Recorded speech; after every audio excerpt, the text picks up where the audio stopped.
ஓம் நம சிவாய. திருப்பள்ளி எழுச்சி பாடல் 4.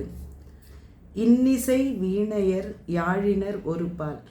முதலில் அதிகாலை பொழுது வந்துவிட்டதை சொல்லி இறைவனை துயில் எழுப்பினார் மாணிக்கவாசகர். அங்கே குயில்கள் கூவ, கோழிகள் கொக்கரக்கோ என்று ஒலி எழுப்ப, பறவைகள் ஒலி எழுப்ப, கோவில்களில் சங்கொலிகள் முழங்கத் துவங்க, இப்படியெல்லாம் நிகழ்கிறது. இறைவனே துயிலெழுவாயாக என்று சொன்னார். இங்கே அந்த கோவில்களில் எல்லா ஆராதனைகளும் உனக்கு தொடங்கிவிட்டன. அதில் இனிமையான இசையை அளிக்கக்கூடிய வீணையை வாசிக்கக்கூடியவர்கள் ஒரு புறம் இருக்கிறார்கள். அவர்கள் வீணை இசைத்து கொண்டிருக்கிறார்கள் உன் நாமத்தை சொல்லி. இன் இசை வீணையர் யாழினர் ஒரு பால். யாழ் இசைக்கக்கூடியவர்கள் ஒரு புறம் இருக்கிறார்கள் கோவிலில். இருக்கொடு தோத்திரம், ரிக்வேதம், மறைகளில் ஆதியானது ரிக்வேதம்.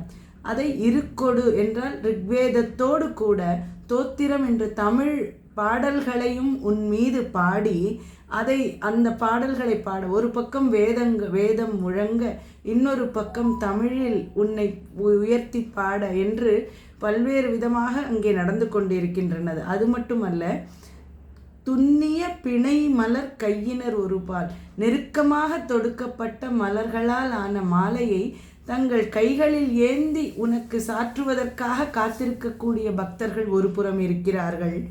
தொழுகையர், உன்னை பக்தியோடு தொழக்கூடியவர்கள் ஒரு புறமும், அந்த அழுகையர், அந்த பக்தி மிகுதியால் கண்களில் ஆனந்த கண்ணீர் பெருக்கோடு நிற்கக்கூடியவர்கள் ஒரு புறமும், துவள்கையர் ஒரு பால். அதே பக்தி மிகுதியால் தன்னிலை மறந்து மயங்கி நிற்போருமாக, மயங்கி துவள்வோருமாக உன்னை நினைத்து, அப்படிப்பட்ட பக்தர்களெல்லாம் இங்கே அந்த கோவிலில் குழுமி இருக்கிறார்கள். சென்னியில் அஞ்சலி கூப்பினர் ஒரு பால். சென்னி என்றால் தலை மீது, தலைக்கு மேலே கைகள் கூப்பி தொழக்கூடியவர்கள்.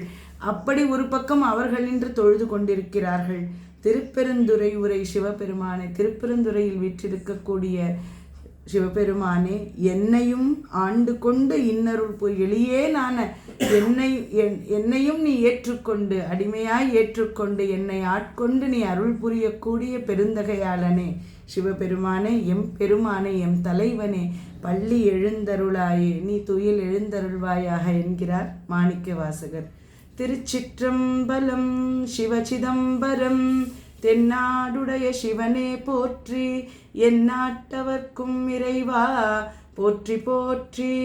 ஆரூரமர்ந்த அரசே போற்றி, சீரார் திருவையாரா போற்றி போற்றி.